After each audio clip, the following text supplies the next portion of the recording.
Bismillahirrahmanirrahim. Assalamualaikum warahmatullahi wabarakatuh. Bismillah walhamdulillah wassalatu wassalamu ala rasulillah Sayyidina Muhammad ibn Abdullah wa ala alihi wa sahbihi wa man tabi'ahu ila yaumil qiyamah. Amma ba'du. Jamaah salat zuhur yang berbahagia, Lailatul Qadar itu kalau dilihat dari ayatnya hubungannya dengan Al-Qur'an. Inna anzalnahu fi Lailatul Qadar. Kami turunkan Al-Quran pada malam Qadar. Maka ada yang bilang, kalau Al-Quran turun di malam Qadar, sementara nuzul Quran malam 17 Ramadan, kenapa tidak di 17 Ramadan? Ada yang mengkritis macam itu. Ya, tapi kita nggak bahas itu dia. Soal pendapat apakah malam-malam ganjil, apa 10 malam terakhir dan sebagainya, itu biarkan ulama berpendapat. Tugas kita, ya pokoknya tiap malam ibadah saja di Ramadan, pasti ketemu dengan Lailatul Qadar. Cuma kita mau lihat lebih kepada efeknya Lailatul Qadar.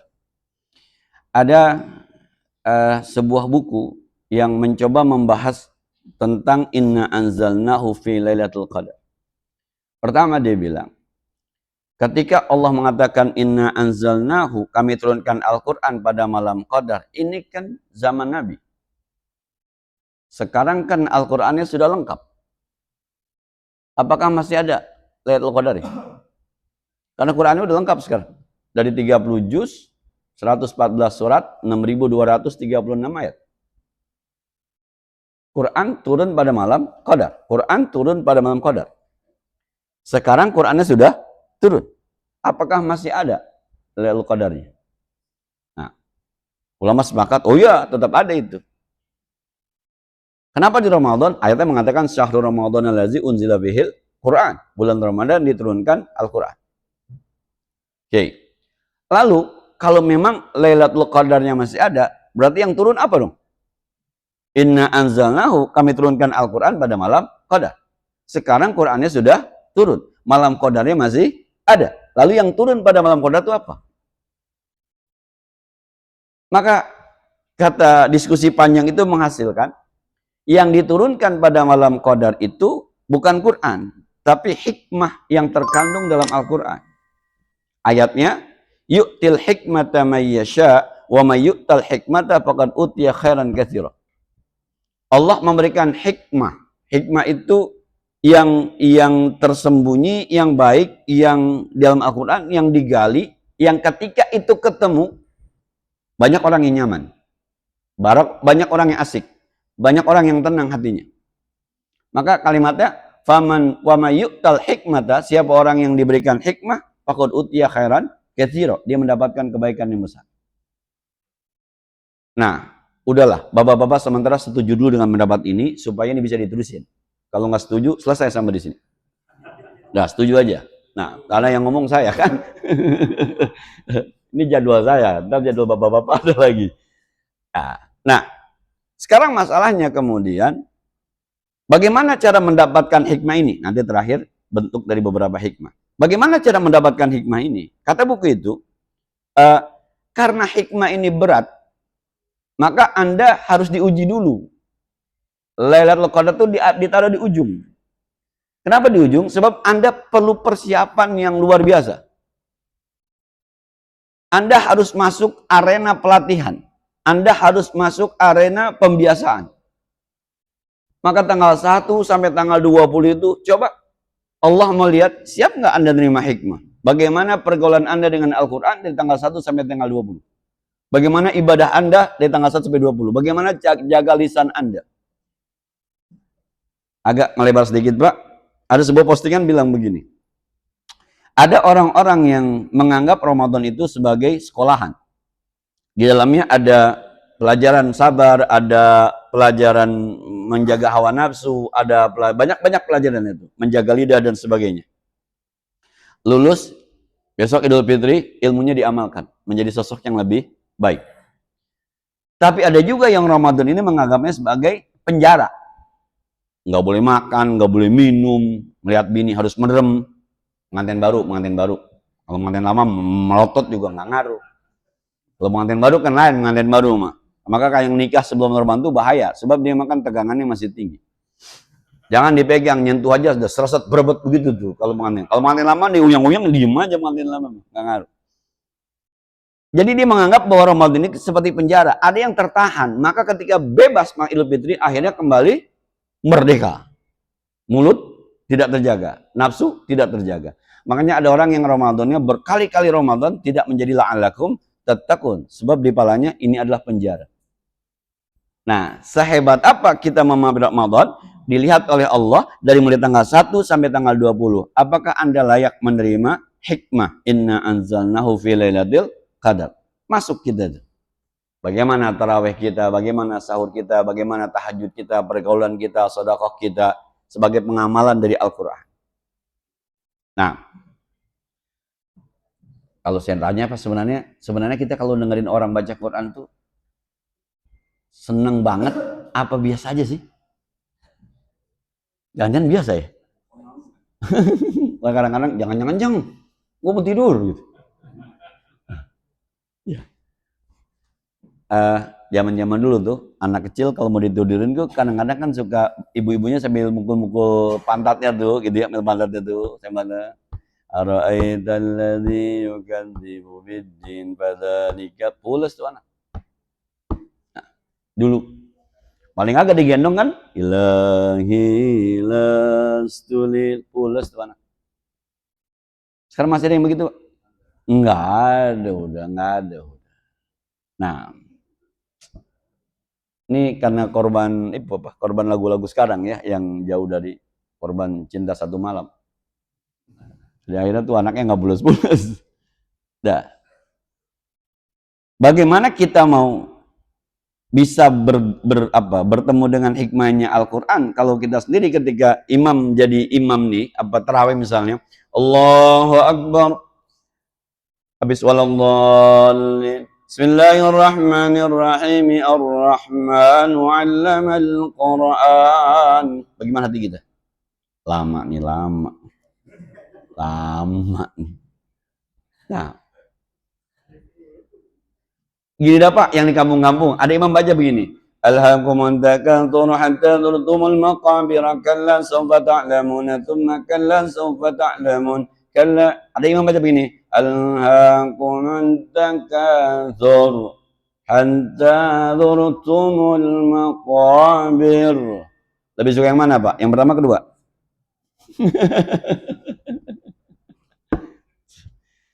Jadi sebenarnya kan begini ya, Quran itu kan kalamullah, semakin dibaca panjang, semakin dibaca lama, semakin lama kita berkomunikasi dengan Allah. Kita berasik, kalau kata Imam Najib itu berasik masuk, asyik masuk gitu. Asik itu isim fa'il, masuk itu isim maf'ul. Jadi asik dan dibikin asik dengan Al-Quran. Bagaimana kita mau mendapatkan hikmah? Karena sholat tarawihnya aja terlalu banyak protes gitu. Orang berimam baru takbir aja udah ngenes. Allahu Akbar. Lama ini. Lama. Ya. Belum mulai Fatihah belum. Kadang Allahu Akbar. Ini baru tuh. Dah. Masuk kita tuh arena pelatihannya tuh selama. Ini kalau di sekolahan kalau ditanya satu-satu udah berapa juz, pada merem semua ini nih. Kalau di sekolahan nih murid saya tanyain, udah berapa juz? Udah berapa juz? Bingung Ustaz jawabnya, udah bingung nih, jangan. Nah, dah. Lalu apa sih bentuk hikmah? Bentuk hikmah begini. Ada orang, nih kalau bentuk hikmah yang kita agak ketasawuf sendiri sedikit. Ada ayat begini. Ud'uni astajib lakum. Ud'uni astajib lakum. Berdoalah kalian kepadaku. Kata Allah, minta sini, minta. Jamaah Darussalam minta. Kalau bahasa Betawi, minta sama gua sini. Gua bagi, gua kasih. Minta itu tugas kita. Kasih itu tugas Allah. Saya ulang ya, tugas kita minta. Jangan maksa Allah ngasih. Sebab ud'uni astajib lakum. Mintalah kamu kepada saya, nanti akan aku berikan. Tugas kita adalah minta. Tugas Allah memberikan. Jangan maksa Allah memberikan. Sebab kadang-kadang mintanya kagak-kagak aja. Tuh ada lagi-lagi Pak, kalau postingan yang lucu-lucu kan begitu tuh, tarawih. Kalau makbul itu doanya gitu. Ya Allah, ampunkan dosa saya. Amin. Berikan saya mobil Alphard ya Allah. Amin. Apartemen 2 lantai ya Allah. Amin. Tuh mintanya enggak aja. Terus kok nggak dikabul-kabulin ya? Gitu kadang-kadang. Dah. Tapi ada orang yang mendapatkan hikmah begini, hikmahnya nih. Dia minta, lalu dia berasa doanya dikabulkan. Orang melihat, enggak biasa aja, tapi dia merasa dikabulkan. Sampai dia ketagihan berdoa. Sampai dia kecanduan berdoa. Dikit-dikit, ya Allah sehatkan, ya Allah sehatkan. Dikit-dikit, ya Allah selamatkan, ya Allah. Dikit-dikit, saking merasa nikmatnya, doanya dikabulkan. Kata temannya, emang lo minta apaan?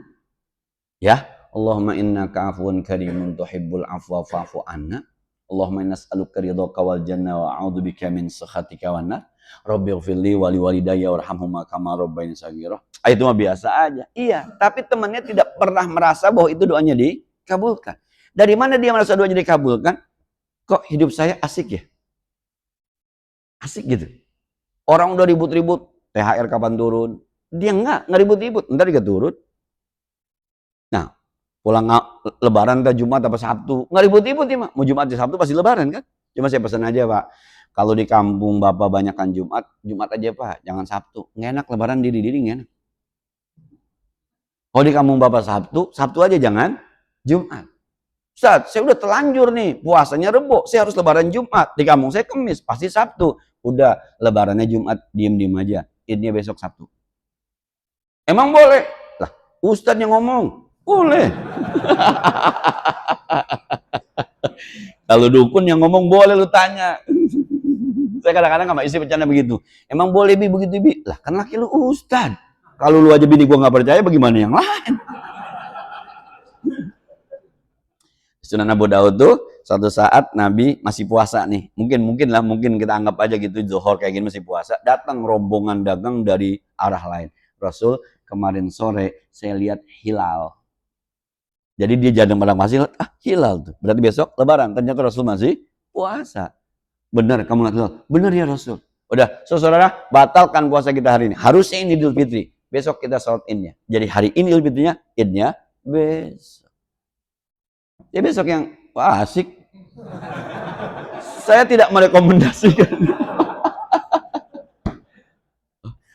Aduh, saya menyesal menjelaskan ini.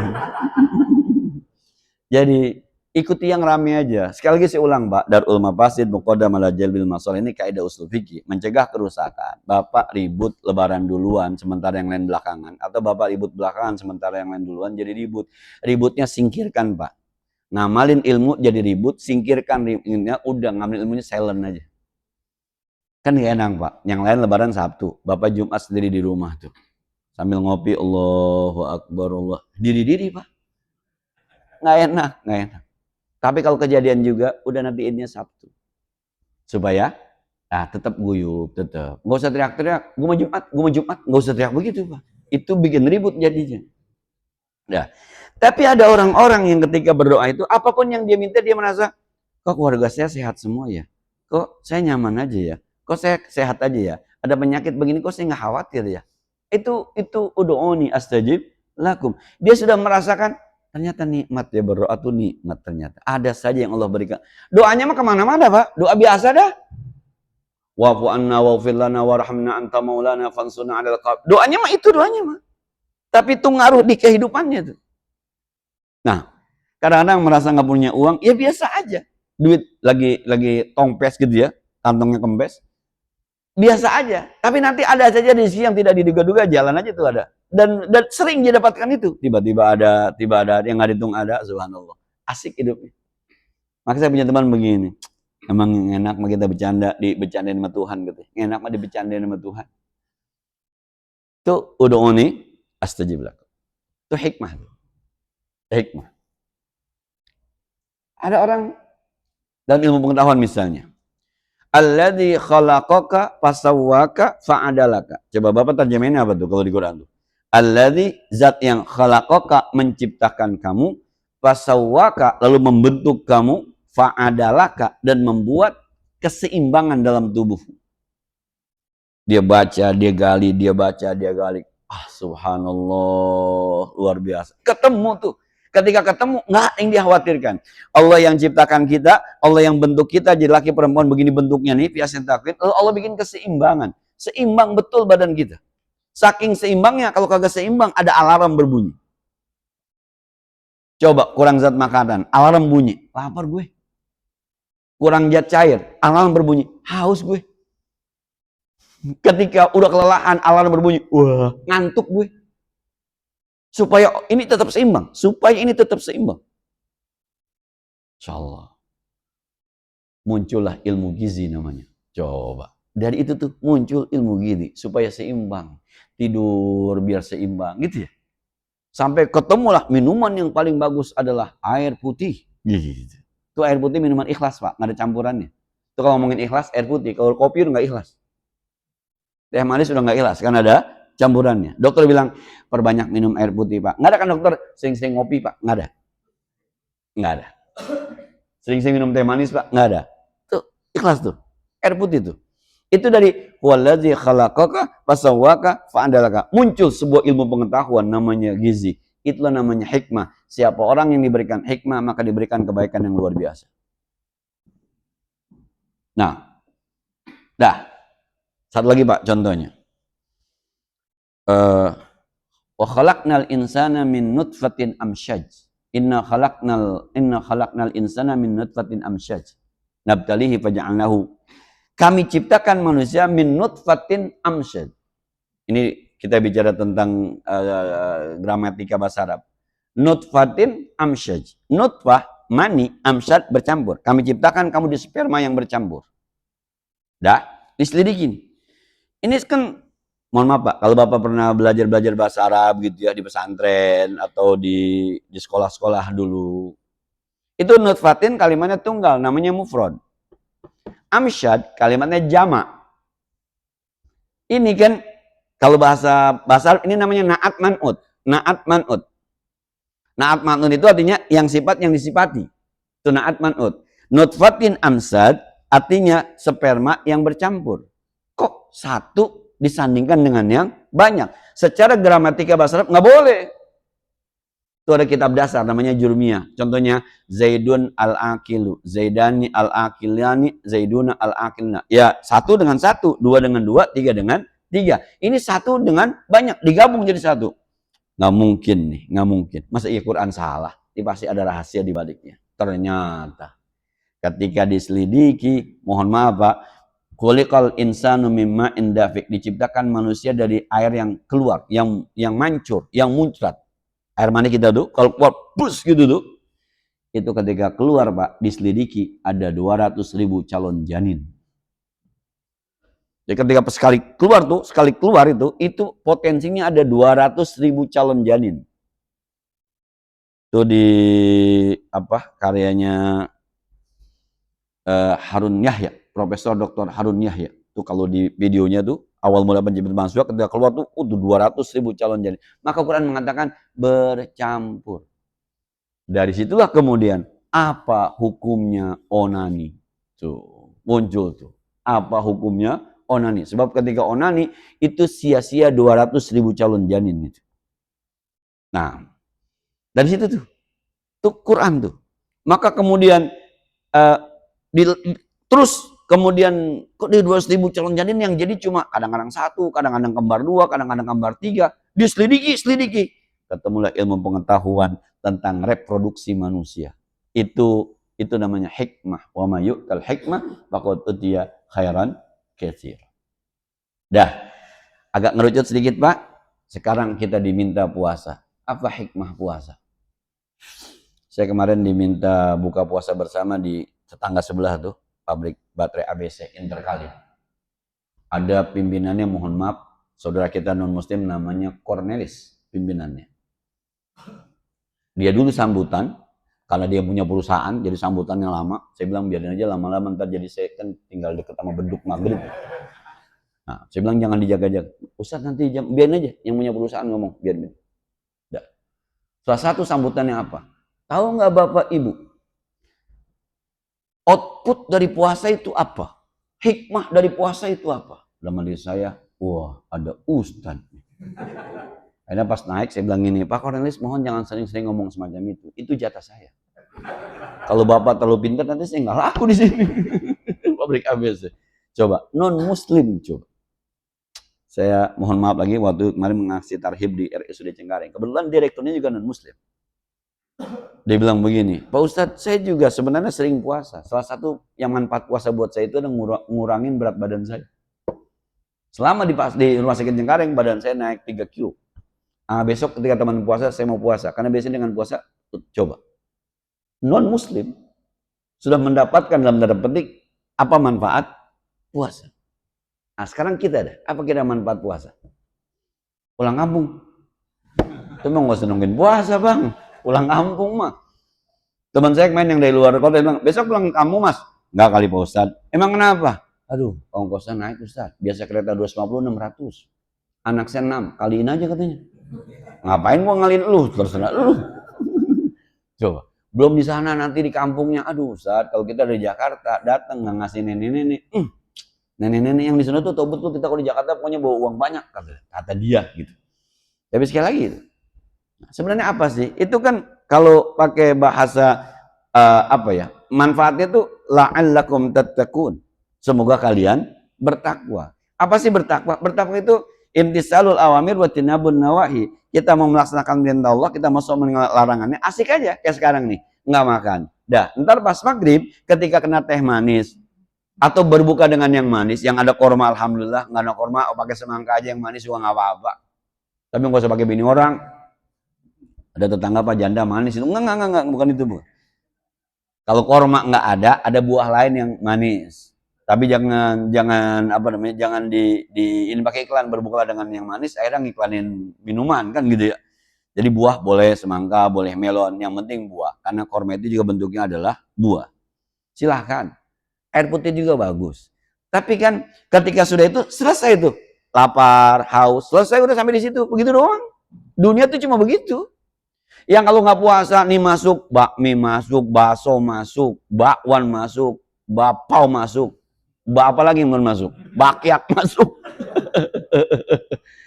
Iya, pas puasa ternyata tadi sahur dalam tanda petik yang nafsu amat, buka puasa taruhlah yang agak banyak makannya, es kelapa sama gorengan 3 selesai. Alhamdulillah, udah itu dunia segitu doang. Maka besok sebenarnya ketika sudah melaksanakan perintah Allah, enggak udah khawatir sama lapar. Kemarin namanya juga bisa, beres itu.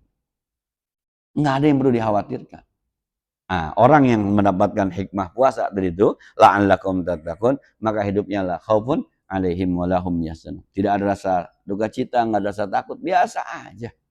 Saya ulang dah ya. Kapan-kapan Bapak merasa susah, Bapak punya Tuhan yang maha kaya. Mintalah. Kapan-kapan Bapak merasa takut, Bapak punya Tuhan yang maha kuasa. Berlindunglah. Kapan-kapan Bapak Ibu merasa sedih, punya Tuhan yang maha pengasih, lagi maha penyayang. Bersandarlah. Manfaatkan itu kita punya Tuhan. Jangan lembangan susah doang manggil Tuhan. Yuk, tiap hari Allahus Samad. Maka saya pernah sampaikan, Bapak mau beli mobil, punya mobilnya 300 juta, punya duit 1 miliar. Belinya kapan? Besok. Ntar malam tahajud berdoa enggak? Ya Allah, mudahkan urusannya, mau beli mobil.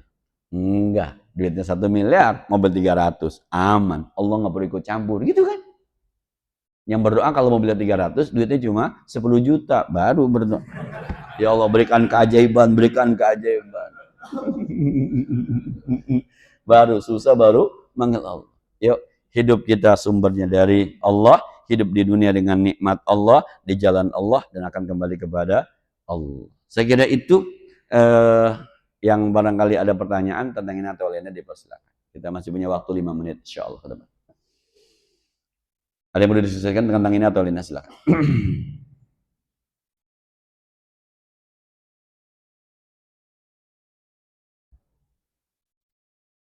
Enggak ada, karena sudah terbayang libur ya. Ya. Saya tadi teman diskusi teman-teman, kapan terakhir di sini? Waduh, nggak tahu Ustaz. Kalau anak sekolahan tanggal 13 saya bilang, masuk tanggal 30. Anak sekolah itu tanggal 13 terakhir. Jumat besok terakhir. Karena kesana udah banyak cuti bersama ya. Ada nyepi cuti bersama, ada Ramadan cuti bersama. Masuknya tanggal 30. 2 minggu lah, 2 minggu. Ada yang bilang, nggak cukup Ustadz, lebaran 2 minggu. Lu berhenti aja, saya kata gitu aja. Mohon maaf, saya kan ketua yayasan, jadi kalau tanya, ini libur cuma 2 minggu Ustadz. Nggak cukup, saya 2 minggu. Ya lu berhenti aja kalau nggak cukup. Selama ini nggak apa-apa. Itu jadi ketua yayasan Betawi begitu enak Pak ngomongnya Pak.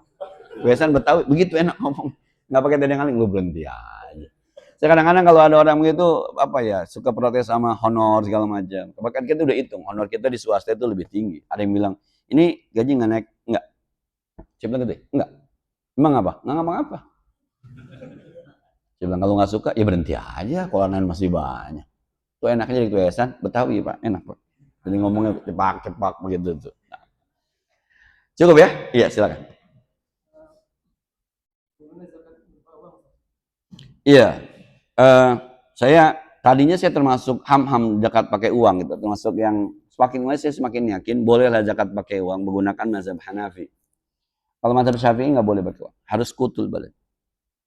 Di tempat saya itu ada hiduplah apa kakek-kakek sama nenek-nenek. Nenek-neneknya udah nggak bisa jalan, didorong sama kakek-kakeknya. Ini kejadian baru kemarin, ada sedekah sembako, terus dibilang dia nggak masak, dia nggak masak. Lu kasih mie, lu kasih beras, lu kasih telur, dia nggak bakal dimasak. Tiap hari beli. Karena lakinya nggak bisa masak, yang bisa banyak bininya. Bininya udah di kursi roda. Kasih mentahnya aja. Buat yang kayak gitu tuh. Nah, ada ustadz ngomong begini. Kalau zakat nggak boleh pakai duit, kesian ustadz. Di rumahnya beras mulu. Ustadznya susah. Wajib kan ada orang yang emang boleh nggak sih ngasih zakat buat guru ngaji, kan terjadi perdebatan tuh ya. Ada yang bilang boleh, ada yang bilang kagak. Saya nggak mau ribut di ini ya. Tanggaplah tuh ustadznya susah, pecinya udah kuning Pak. Nah, itu kainnya dari BHS sampai hilang S-nya, tinggal BH-nya doang, nggak diganti-ganti. Nah sekarang dia susah, orang datang bawa beras, datang bawa beras, datang bawa beras, datang bawa beras. Kan dia harus 2 kali kerja, jual dulu baru bisa beli lauknya. Nah,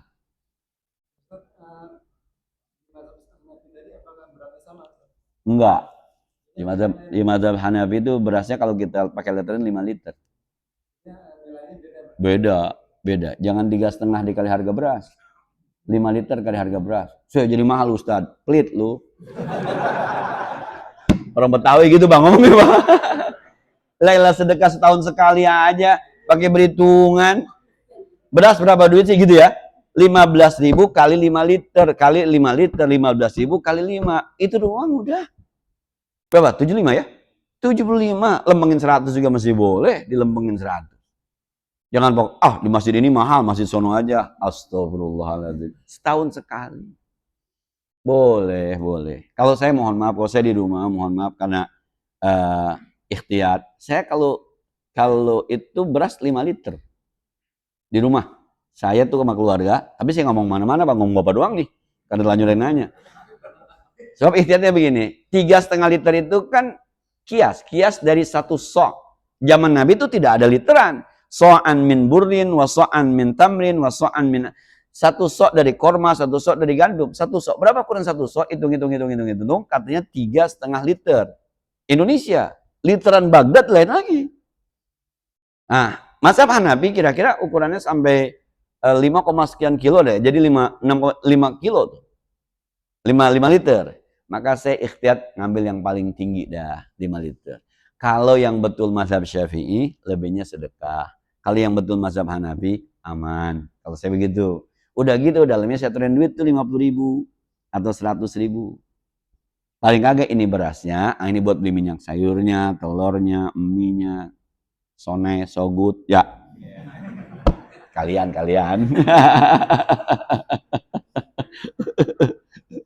Nah, itu tuh kalau saya pribadi. Karena sekali lagi tuh, jadi 5 liter. Jadi kalau datang ke tempat amil zakat misalnya, tuh sekarang kan dipermasalahkan. Sebenarnya teman-teman panitia zakat masuk amil bukan sih? Mulai dipermasalahkan lagi. Dulu nggak pernah ada yang masalahkan, sekarang yang bermasalahkan sekarang. Makin dalam ilmu, makin ribet ya. Nah, kata saya, ya kalau nggak mau lewat masjid, ya memang harus kita yang datang sendiri. Bawa itu ke tempat yang kita anggap mustahik zakat. Tapi sekali lagi tuh, ada orang-orang yang memang dalam tanda petik itu nggak bisa masak, harusnya beli.